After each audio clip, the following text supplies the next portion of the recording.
Yesus memanggil ke-12 muridnya dan memberi kuasa kepada mereka untuk mengusir roh-roh jahat dan untuk melenyapkan segala penyakit dan segala kelemahan. Inilah nama ke-12 rasul itu.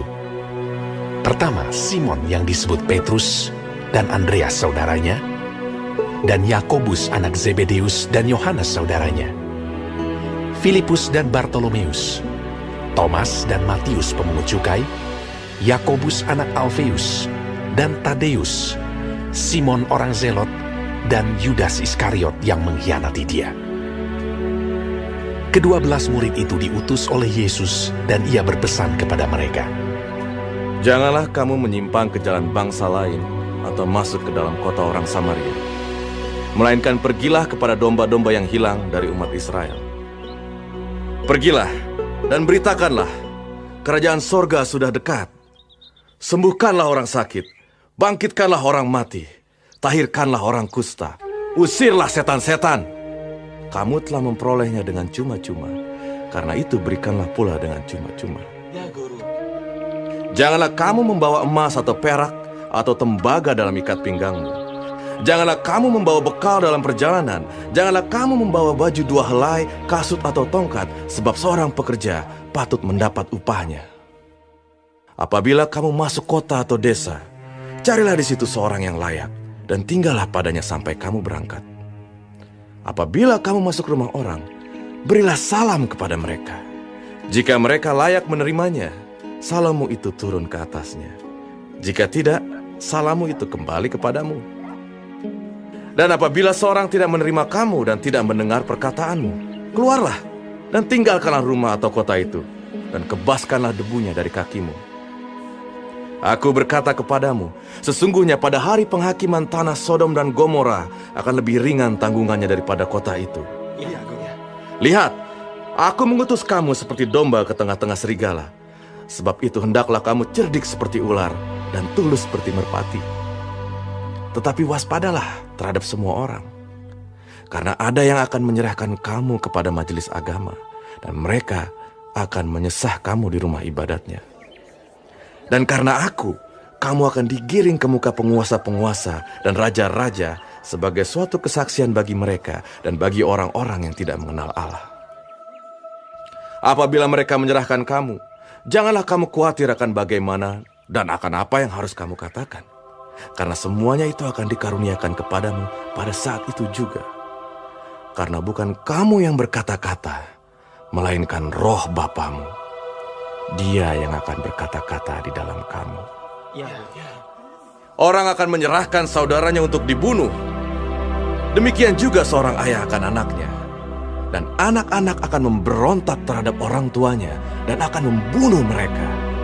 Dan kamu akan dibenci semua orang oleh karena namaku.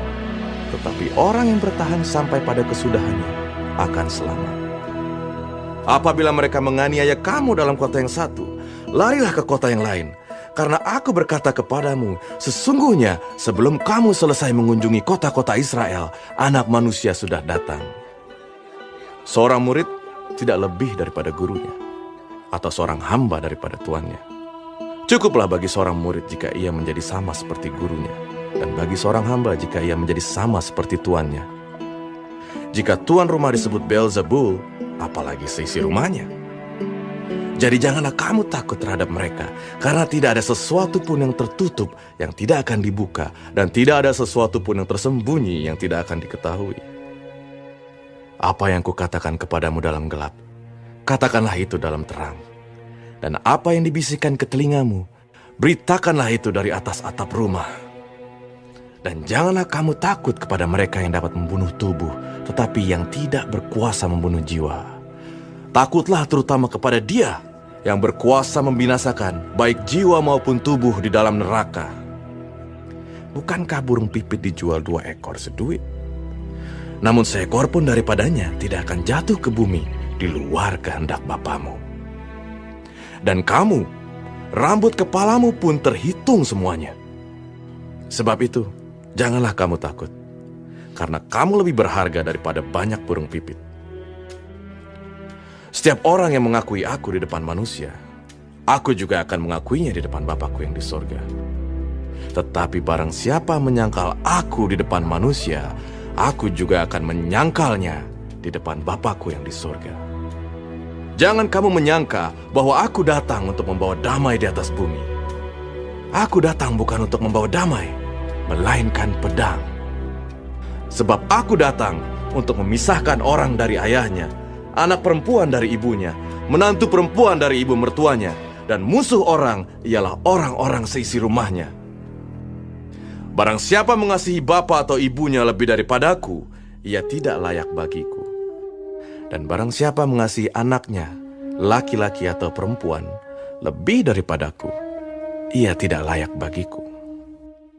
Barang siapa tidak memikul salibnya dan mengikut aku, ia tidak layak bagiku. Barang siapa mempertahankan nyawanya, ia akan kehilangan nyawanya. Dan barang siapa kehilangan nyawanya karena aku, ia akan memperolehnya. Barang siapa menyambut kamu, ia menyambut aku. Dan barang siapa menyambut aku, ia menyambut Dia yang mengutus aku.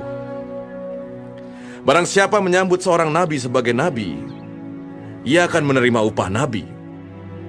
Dan barang siapa menyambut seorang benar sebagai orang benar, ia akan menerima upah orang benar. Dan barang siapa memberi air sejuk secangkir saja pun pada salah seorang yang kecil ini, karena ia muridku, aku berkata kepadamu, sesungguhnya ia tidak akan kehilangan upahnya daripadanya.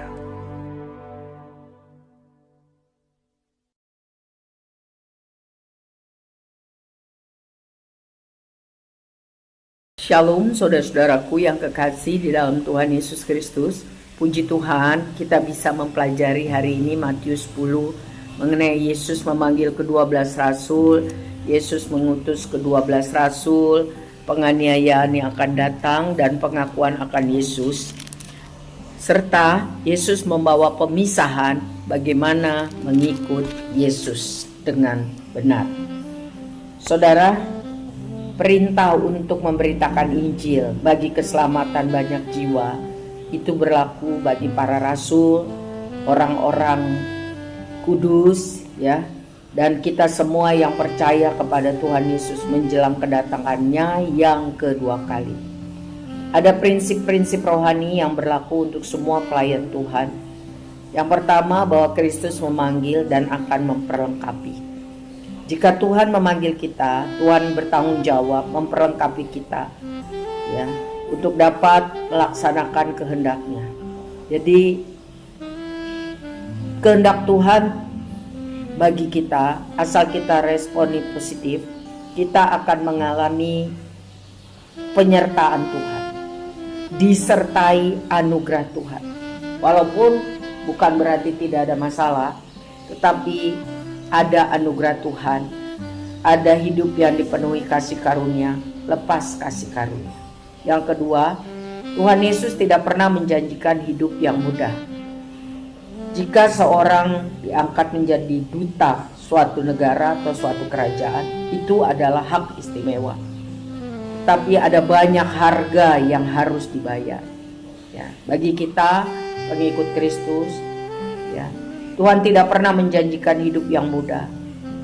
Kita hidup seperti domba di tengah serigala. Kita merasakan pedang, memikul salib. Dunia membenci kalau kita sungguh-sungguh mengasihi Tuhan, ya, karena dunia sudah lebih dahulu membenci Tuhan kita Yesus Kristus. Nah, tetapi penyertaan Tuhan ada bagi orang-orang yang terpanggil, ya, untuk hidup mengasihinya, menjadi garam dan terang Tuhan, menjadi duta besar kerajaan Allah. Selanjutnya, Tuhan Yesus menghendaki kita memberi secara cuma-cuma kepada orang lain. Lihatlah ayat 8. Para rasul memiliki kuasa membuat mujizat. Itu bukan karena mereka hebat, tetapi karena Tuhan memberikan karunia kepada mereka. Itu karena Tuhan yang hebat, supaya melalui pelayanan para rasul banyak orang diselamatkan. Segala sesuatu yang kita miliki, ingat, itu adalah pemberian Tuhan. Itu titipan Tuhan yang harus kita pertanggungjawabkan, yang harus kita bagikan kepada sesama kita dengan kasih. Kita harus hidup dengan iman dan percaya akan pemeliharaan Tuhan. Yang terakhir, bahwa Tuhan Yesus dapat mengusir segala ketakutan. Jika kita hidup hormat akan Tuhan, kita tidak perlu takut atau khawatir tentang apapun. Sebab kita berharga di matanya. Kita adalah anak kesayangannya. Tuhan pasti akan memelihara hidup dan mati kita. Silakan saudara baca lagi Matius 10 dan semoga diberkati. Amin.